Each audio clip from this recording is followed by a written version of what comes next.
Good to see you again. This is Arirang News, live from our studio in Seoul. I'm Laah Hyun-kyung.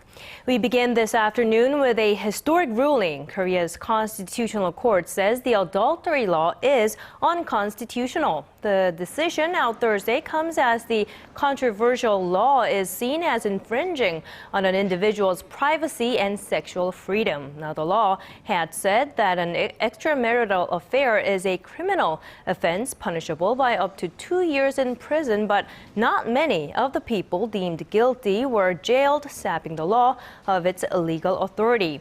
The decision has raised the question of whether some of the roughly 5,500 people charged with infidelity since 2008 will file for a retrial or a suspension of the indictment. Experts, meanwhile, have raised the concern that Korea needs a stronger alimony system to decrease the number of extramarital affairs. Tobacco companies in Korea may soon be forced to cover more than half of the surface of their cigarette packs with warning messages and pictures showing the harmful effects of the habit. The Parliamentary Health Committee voted to pass a revision to the law today. The full assembly is scheduled to vote on the measure next month. Here's Son Jung-in with more. Anti-smoking messages cover just 30% of cigarette packs sold in Korea and are only written warnings which are easy to ignore. In line with the government's tougher policy on smoking, the National Assembly's Health and Welfare Committee voted for passage of a revised law that forces cigarette companies to use pictures showing the harmful effects of the habit and written warnings that together should cover more than 50% of the packaging.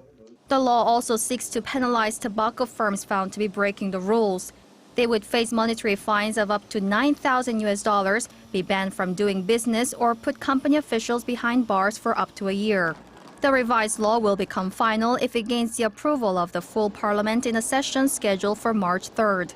The revision is in accordance with the recommended standard for cigarette graphic warnings issued by the World Health Organization. As of last July, 179 countries had adopted the measure, with Korea being one of them, but the rules have yet to be put in place. If the law is passed in Korea, the visual warning system will become mandatory after a grace period of 18 months. Officials in favor of the move say such warnings are one of the most effective anti-smoking measures across the world. Brazil, for instance, saw its smoking rate plunge by 10 percentage points to 22% 1 year after the law was implemented. According to data by the OECD in 2014, the smoking rate for Korean men was 38%, the second highest in the world after Greece. Earlier this year, the Korean government raised cigarette prices by about $2 a pack in a bid to reduce the smoking rate.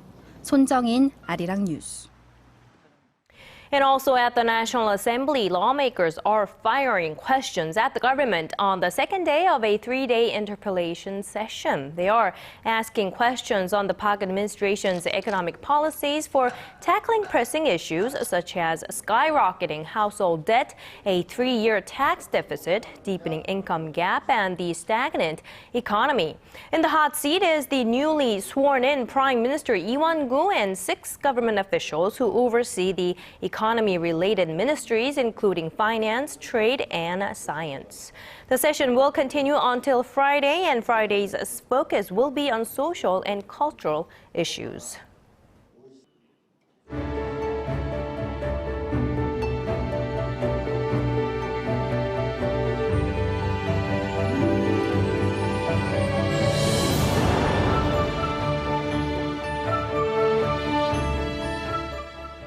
Continuing our 3-part series on what's ahead for President Park's 3rd year in office, today we are going to focus on the economy. Not only the government, but many analysts have been saying structural reforms are indispensable in reviving Korea's economy. Here's Arirang's Hwang Ji-hye, who talks about the administration's economic success and the challenges that lie ahead.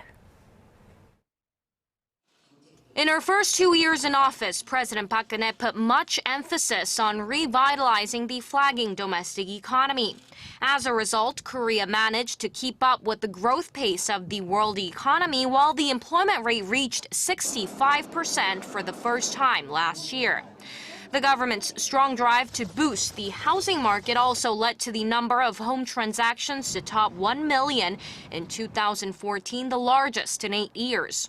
Despite the improving economic figures, many are not feeling the difference. A recent survey shows that more than 9 out of 10 Koreans say the domestic economy has fallen into a state of depression. It's not surprising, says Shin Min-young from LG Economic Research Institute. The structural problems that the economy is facing, like growing household debt and sluggish corporate investment, make it harder for ordinary people to feel the benefits of government stimulus measures that have a temporary impact on the economy. The government has pledged to carry out structural reforms this year, focusing on the labor, education, financial, and public sectors. It's a welcomed move, but experts say some sectors need more attention. The most important thing to achieve long-term growth is reforming the public sector. To be specific, reforms in the public servants' pension program should take place early this year so that it won't hurt the country's fiscal health. They add that it's also critical to resolve the divide between regular and non-regular workers in order to increase flexibility in the labor market. And to push through such structural reforms this year, experts say that the government should ensure the related parties have a full understanding of their importance. Hwang Ji-ae, Arirang News. Meanwhile, President Park welcomed the Czech Prime Minister at her office earlier today, where the two leaders adopted a statement to elevate Seoul and Prague's relations to a strategic partnership. Celebrating the 25th anniversary of diplomatic ties this year, President Park and Prime Minister Bohuslav Sobaka agreed to periodically hold high-level talks between foreign ministry officials and better cooperate on defense and security. Seoul and Prague will work together in the areas of railway and construction, which will help Korean firms expand their business in Europe.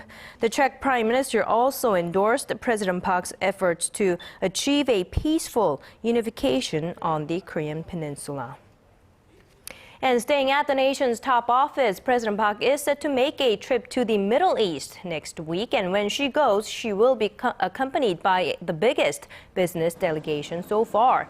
Korea's Trade Ministry says nearly 120 business people and representatives of economic organizations will fly to countries such as Kuwait, Saudi Arabia, the United Arab Emirates, and Qatar. Now, construction affiliates of large conglomerates like Samsung, Hyundai, and GS will seek to win business opportunities in mega projects like the 2022 Qatar World Cup and Dubai Expo, while smaller companies will seek to enter the finance, medical, and IT sectors in tandem with other businesses in the region that are expanding outside of the oil industry.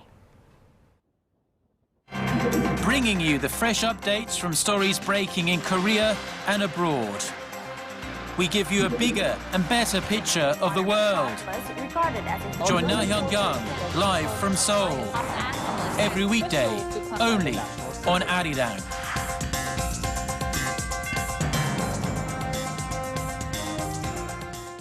Over in the U.S., 3 men, all residents of New York, have been arrested on charges that they tried to join and support the Islamic State militant group. Officials say the probe was initiated by an online post. Here's Arirang's Kim Min-ji with the details. 3 men from Brooklyn have been arrested and charged with conspiring to support the Islamic State group. Authorities said Akbar Saeed Akhmetov was arrested as he was getting ready to board a flight to Turkey from John F. Kennedy International Airport, planning to go to Syria early Wednesday. The second man, Abdurasul Jurabov, was scheduled to follow him next month. The third suspect, Abror Habibov, who is the oldest of the 3, is believed to have helped finance their travels. So the initial actions were effectively to go to Syria and attempt to join ISIL in Syria.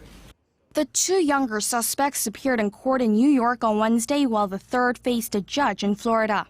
They came to the attention of federal agents in recent months after one of them posted messages on an Uzbek language website expressing support for the extremist group.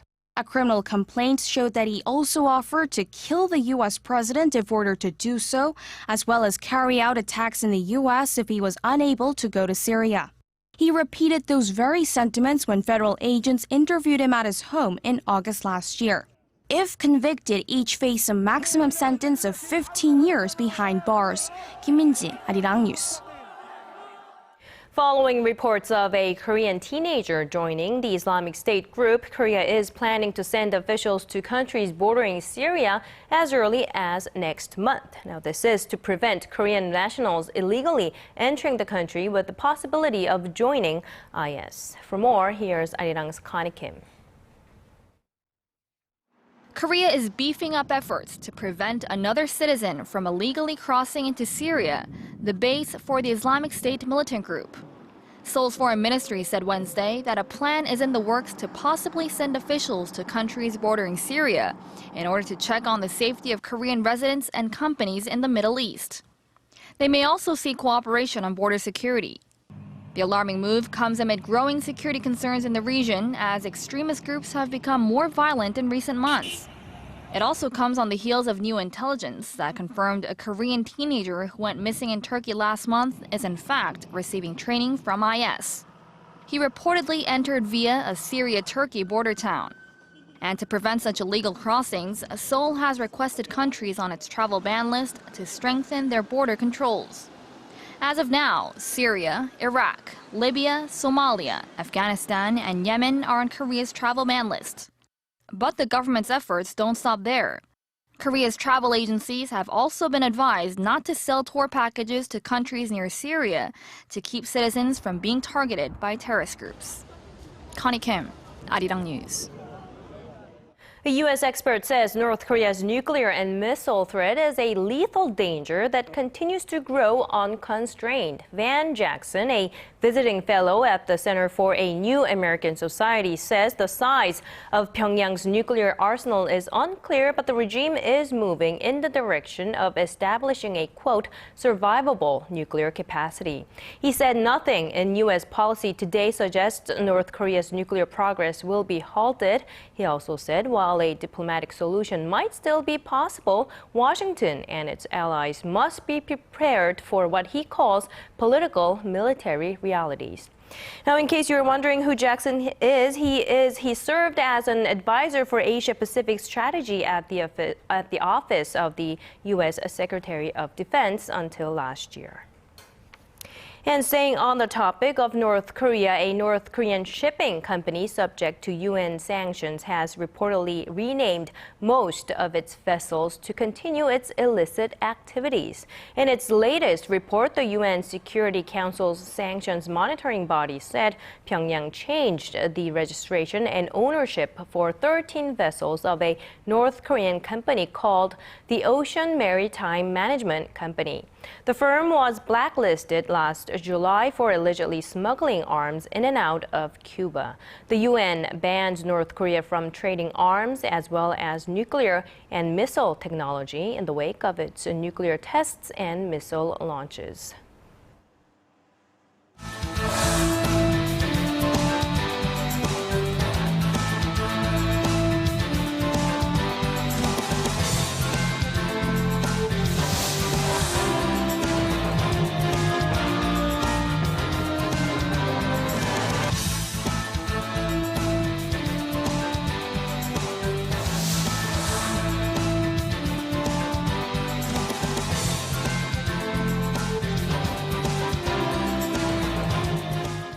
China is Korea's biggest trading partner, but there's been one Korean item, a very symbolic one, that wasn't easily allowed into the world's second biggest market. Arirang's Song Ji-sun tells us what that item is and what kind of changes may come ahead. Take a look. China's Health Commission has announced that it will revise regulations applied to salted or pickled vegetable imports. Previously, the rules only allowed fewer than 30 E. coli counts per 100 grams, but it will now allow a count of up to 8,000 E. coli counts.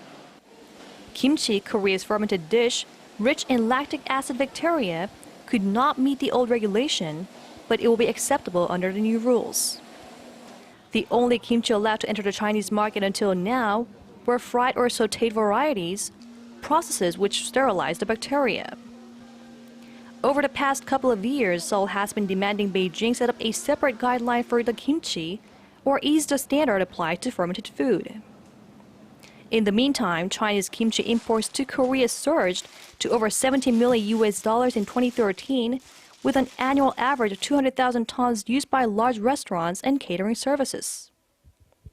While most kimchi factories in China are run by Koreans, Chinese kimchi is quickly taking over Korean tables as it is 5 times cheaper than Korean-produced kimchi. The Korean staple is classified as an extremely sensitive item in the recently agreed free trade deal between Seoul and Beijing. Its current 20% tariff will be reduced to 18% with the pact, further eroding the price competition between the Korean and Chinese produce. 송지선, Arirang News. Korea's plastic card spending grew at the slowest pace in almost a year last month, while domestic consumption remains sluggish. The Credit Finance Association says purchases made with credit card and debit cards stood at over $44 billion in January, up merely 3.1% from the same period last year. Now that's quite a contrast from January 2014, when the yearly growth was at 9%. The association largely attributed the slowdown to the Lunar New Year holiday that fell in February this year, unlike last year when it took place in January. The not-so-wild guess in the mobile payment industry of late is that global tech giants are racing to develop their own payment services. One in the race is Google, which is said to be planning on announcing a new payment method this spring called Android Pay. Arirang's Kim Ji-yeon tells us more. Gone are the days of paying for things with cash or plastic. Your smartphone will soon pay for whatever you need. Google is reportedly going to announce a new payment method called Android Pay in May to boost its Google Wallet platform. Android Pay is expected to allow users to upload their credit or debit card information to the app for single-tap transactions. Ars Technica reports this will make it easier for third-party apps to use the near-field communication chip that's installed on Android phones. This is Google's latest attempt to rival Apple Pay, launched last October equipped with fingerprint verification technology. Instead of punching in a PIN number, users press the iPhone home button while placing the device on a reader. To develop a similar contactless payment method, Google acquired SoftCard, a mobile payment app jointly created by major U.S. wireless carriers AT&T, Verizon Wireless, and T-Mobile USA. With the acquisition, Android phones sold by the 3 wireless carriers will pre-install the Google mobile payment system starting later this year. The U.S. search giant is expected to make the installation of the app mandatory for all Android phones sold in the U.S., a move that's sure to annoy Samsung Electronics, which is pushing for its own mobile payment service. The Korean tech giant is expected to feature what's tentatively being called Samsung Pay on its upcoming Galaxy S6 smartphone next month. The company's vice chairman Lee Jae-yong met recently with Peter Phil, the co-founder of the online money transfer company PayPal. Although the meeting was disclosed, various reports say the two discussed the Korean tech giant strategy and financial technology.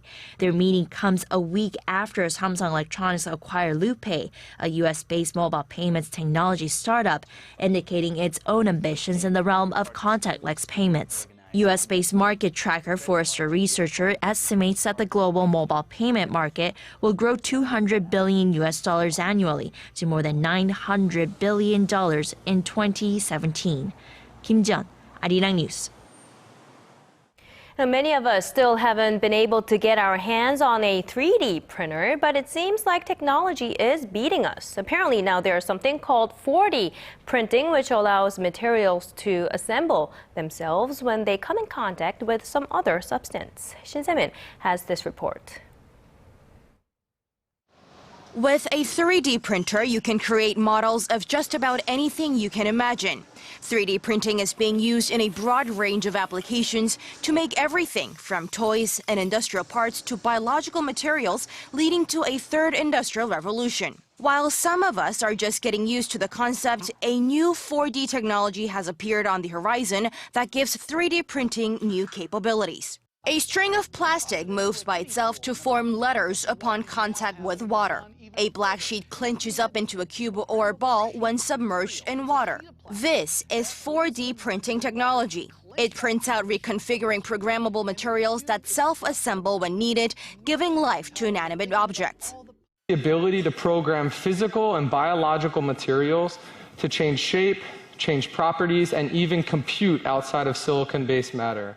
Although the technology is in the early stages of development, experts believe the possible functionalities are endless and could be used in fields like the military, medicine, or construction. The U.S. plans to pour $30 million into 4D technology development this year. Shin Se-min, Arirang News. Now, this next report is about one of the most popular productions from last year, the Glass Menagerie. It's being restaged here in Seoul. Our Im Yoon-hee takes us to the scene. The Great Depression has ended, but their woes are just getting started. Amanda's been abandoned by her husband, and she struggles to raise her son Tom and his mentally fragile sister Laura. Tennessee Williams' memory play, The Glass Menagerie, looks at the unspoken problems of one family. A family that quickly realizes that life is as fragile as glass and can shatter in the blink of an eye.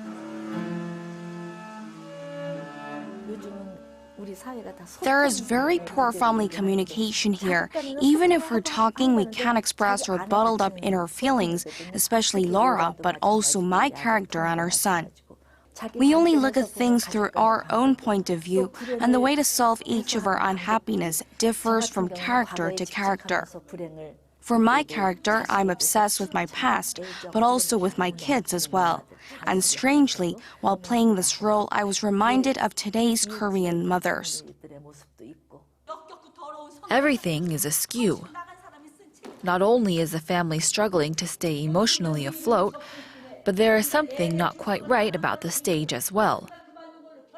Every movement and each word adds on to the tension, slowly but surely building on the cricket stage.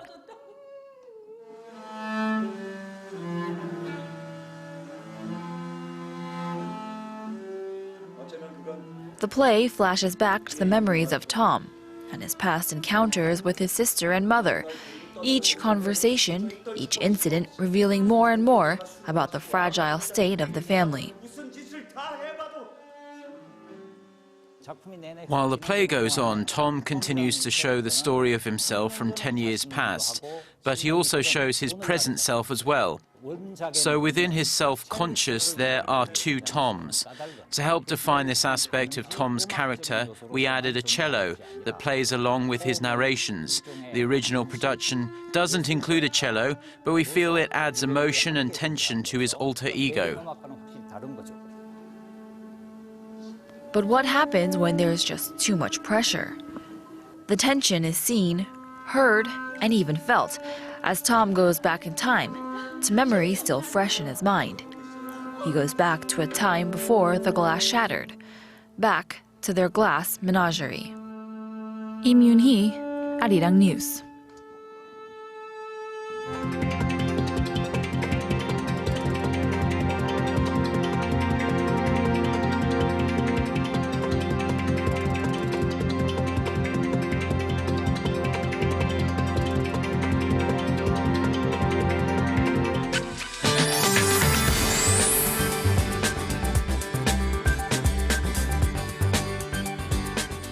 Welcome back. I'm Michelle Park here with the latest weather forecast. We are nearly at the end of February, and today the last bit of winter cold is here all across the country.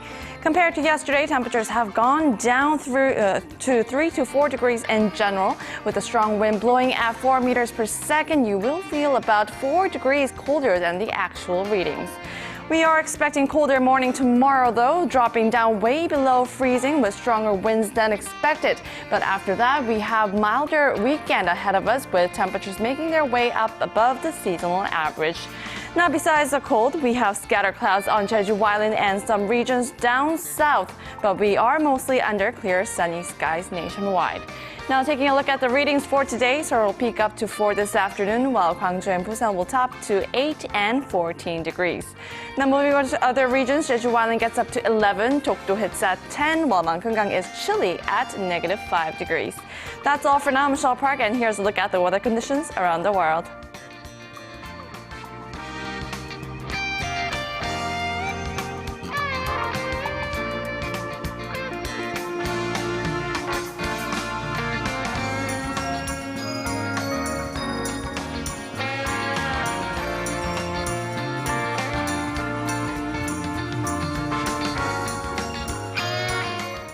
And that does it for this edition of our newscast. From me and the rest of the team in Seoul, thank you very much for staying with us. We'll be back with more updates at 6 p.m. Korea time.